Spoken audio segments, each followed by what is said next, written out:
Assalamualaikum warahmatullahi wabarakatuh. Selamat pagi anak-anak semuanya.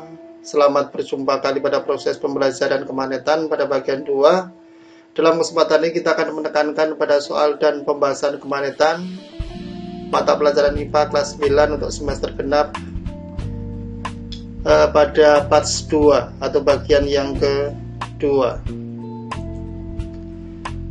Kita akan melanjutkan soal nomor 9. Setelah bagian pertama kita membahas soal nomor 1 dan sampai 8, maka pada bagian kedua akan kita mulai dengan nomor 9. Kemampuan suatu benda untuk menarik benda lain yang ada di sekitarnya seperti besi, nikel, dan kopal disebut dengan istilah apa?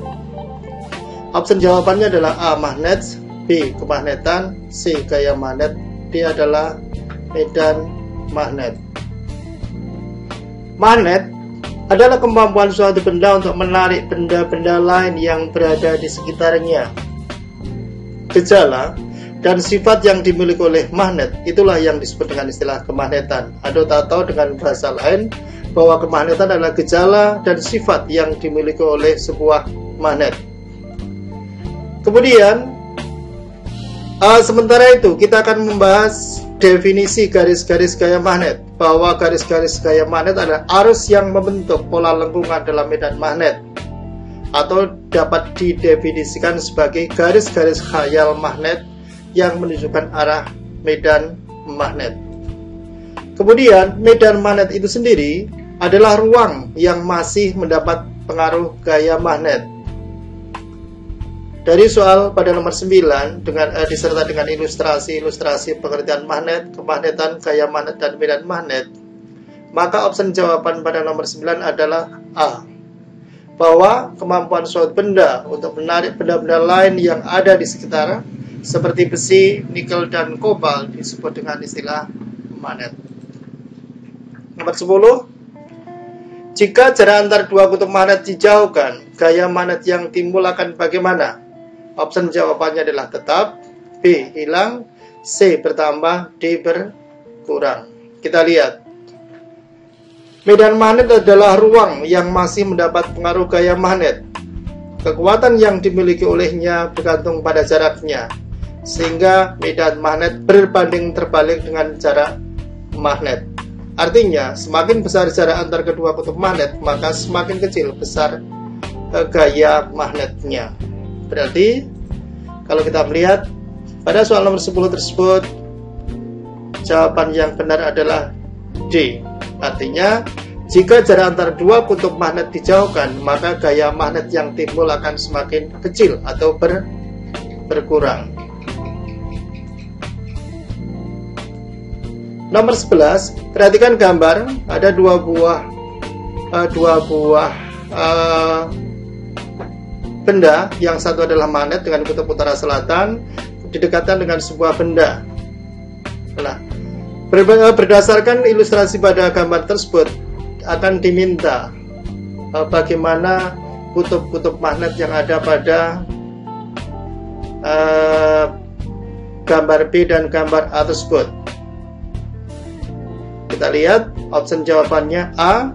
Ujung B menjadi kutub utara dan ujung A menjadi kutub selatan. B. Ujung B kutub selatan dan ujung A kutub utara. C.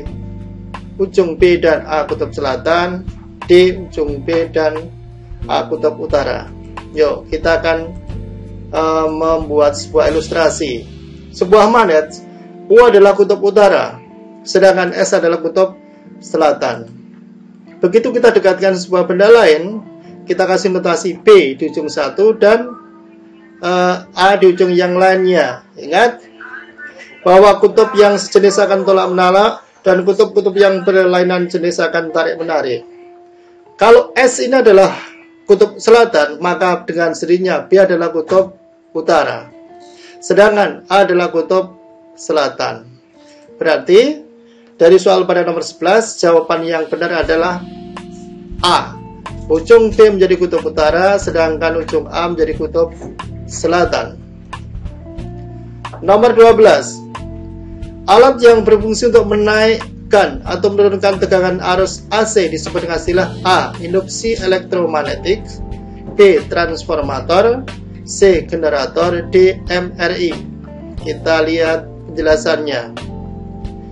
Induksi elektromagnetik adalah fenomena timbulnya arus listrik karena adanya perubahan flux magnetik.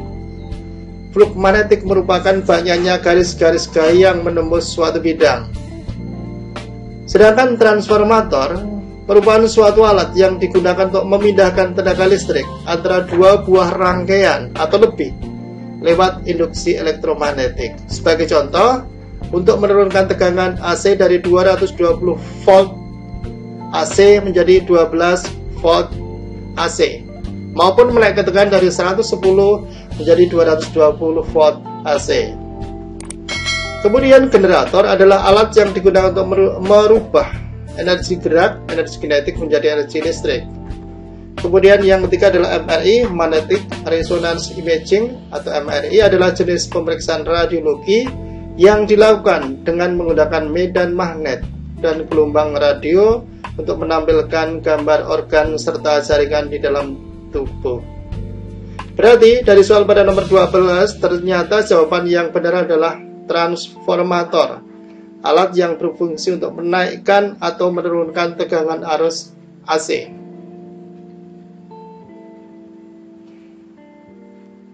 Kita lanjut pada soal nomor 16.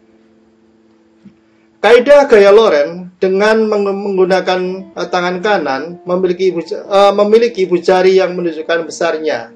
Berarti kaidah tangan kanan.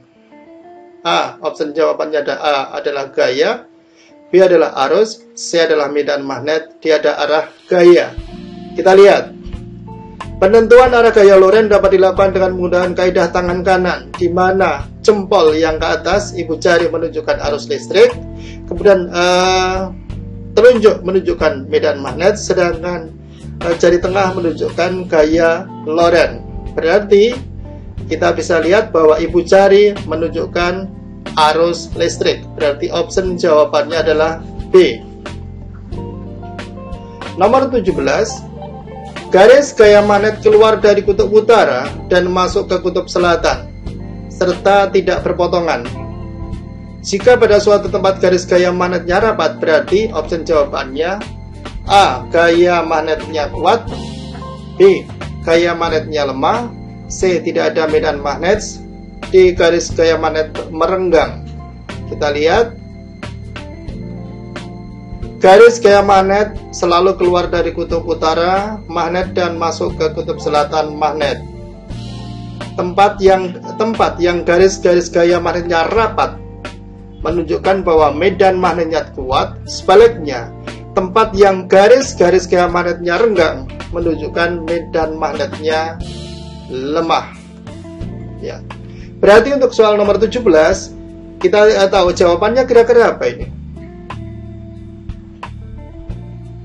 Magnetnya rapat berarti garis gaya magnetnya rapat berarti kuat, medan magnetnya atau gaya magnetnya kuat. Berarti opsi jawabannya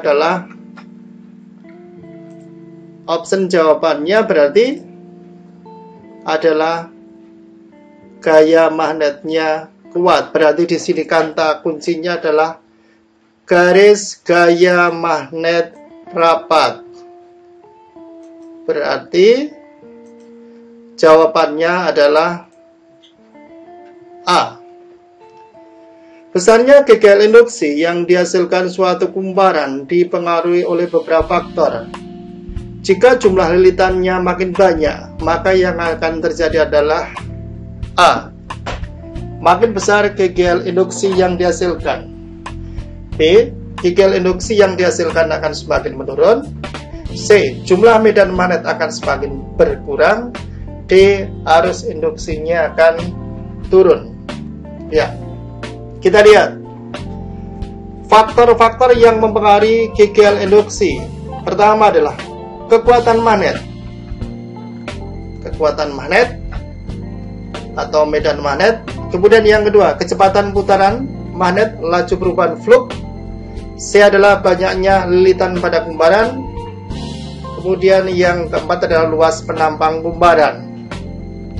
Jadi ada 4 hal. Pertama adalah kuat medan magnet. Yang kedua adalah kecepatan putaran magnet atau laju perubahan flux magnetik. yang ketiga adalah banyaknya lilitan, kemudian luas penambang kumparan. Kalau kita analisa pada soal tersebut, jika jumlah lilitannya makin besar gigel induksinya akan semakin besar. Berarti option jawabannya adalah A. Nomor 19 itu ada tegangan primer, tegangan sekunder, arus primer, arus sekunder, jumlah lilitan primer dan jumlah lilitan sekunder. Ada dua buah transformator, satu dan transformator yang kedua. Pertanyaannya, ya, tipenya apa untuk transformator 1? Kemudian untuk transformator 2 tipenya apa coba? Kita lihat ciri-ciri sebuah transformator itu ada dua. Yang pertama adalah step up, ya. Yang kedua adalah step down. Transformator step up adalah untuk menaikkan tegangan dengan ciri-ciri VP lebih kecil dibandingkan VS. Step up. Tegangan primer lebih kecil dibandingkan tegangan sekunder. Kemudian jumlah lilitan primer lebih kecil dibandingkan dengan jumlah lilitan sekunder. Tetapi arus primer lebih besar dibandingkan arus sekunder. Ini adalah untuk step up. Sedangkan step down itu turun. Berarti tegangan primer lebih besar dibandingkan tegangan sekunder. Jumlah lilitan primer lebih besar dibandingkan jumlah lilitan sekunder. Tetapi kebalikannya, arus primer lebih kecil dibandingkan arus sekunder.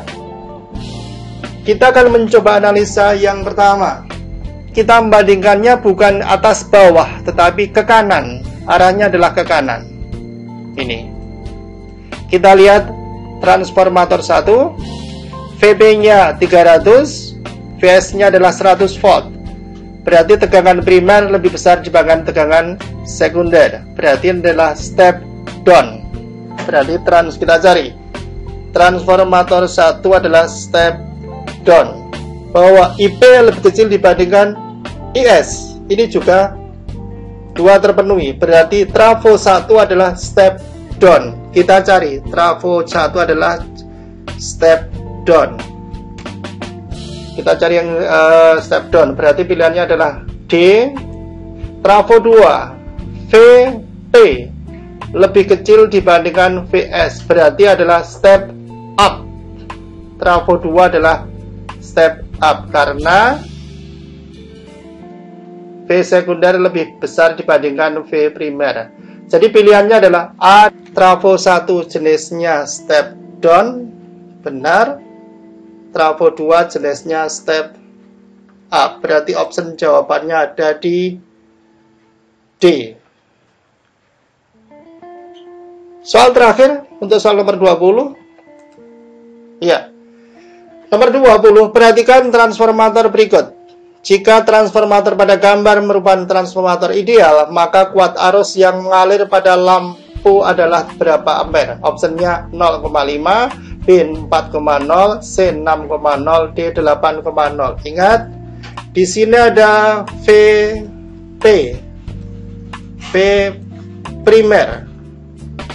Kemudian di sini ada N primer. Di sini ada I primer. Ya. Sementara yang sebelah kanan ada N sekunder. Yuk, kita coba untuk menelaahnya. Diketahui V primernya sama dengan 220 volt. Oke, sudah betul. Kemudian N primernya sama dengan 600 lilitan. Betul.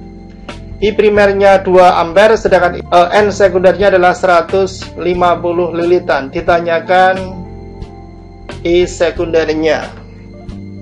Kita jawab. Rumus yang dipakai bahwa NP per NS sama dengan IS dibagi IP. Kita masukkan.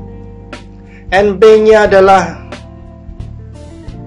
600 dibagi dengan 150 sama dengan IS dibagi 2. Ini kita hilangkan, ini kita hilangkan. Sehingga ketemu IS sama dengan 1200 dibagi dengan 150. Ketemu akhir sama dengan 8 ampere. Option jawaban pada soal nomor 20 adalah 8 ampere. Berarti jawabannya adalah D. Terima kasih kalian sudah menonton. Jangan lupa like, subscribe, dan komen. Pada pembahasan part 2 materi adalah kemagnetan. Semoga video yang sederhana ini bisa bermanfaat untuk kalian semuanya. Akhir kata, Assalamualaikum warahmatullahi wabarakatuh.